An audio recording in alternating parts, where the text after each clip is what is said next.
This is my mini Cyclone system. I also built one for medium-sized Festool and also the large Festool. They're all different designs. They have one thing in common, is this power strip, so you can plug in several tools at once, and then you just switch the hose to the tool you're using, and when you power on the tool like normal, it would activate the vacuum.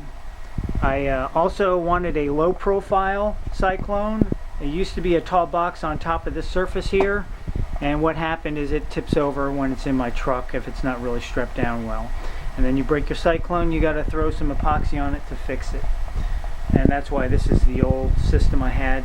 When I carry it, I put one hand here and one hand on this power cord plate.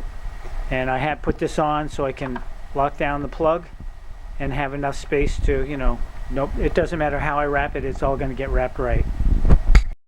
Okay, as I mentioned earlier, I wanted this to be, the Cyclone area to be lower in the system. So what I've done, as you can see, I just use a paint can, and I have thumb screws all around that pop the lid off. And you know, when I'm using this mini, I'm not planing wood or anything like that, nothing big, you know, I'm not planing 100 board feet or anything like that. I'm just doing small jobs, mainly sanding, routering, okay, and those don't really generate a ton of dust. But as I'm talking, you can see I've already got these 4 thumb screws off.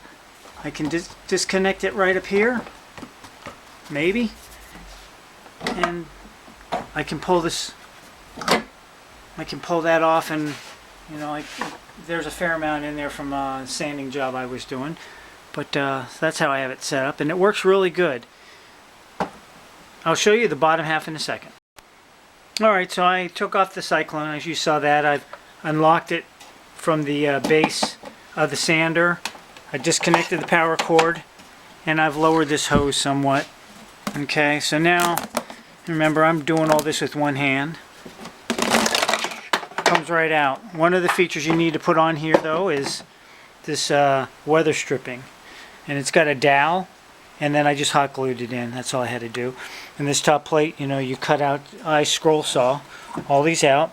I make a top plate, and you can see it's a recessed area for the screws. These brackets are 1.5 inch, I believe, and I used 4 of them. There's 2 on this side, 2 there, and then I made this bottom plate, which is different than the top.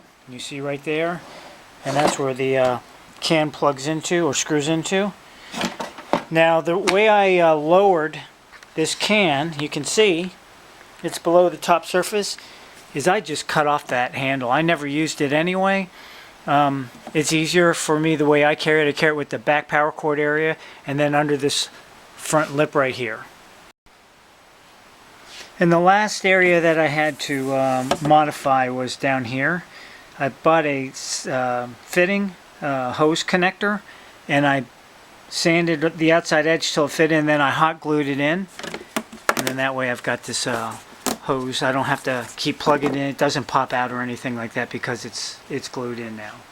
If I have to empty it, I take the 4 thumb screws out, pull off the Cyclone, and then I just pick up the mini and tip it over into a trash bag. The mini is so small and light that you can do it that way without disconnecting anything else from the system. And that's my mini Cyclone dust collector. I will make a video on the other 2.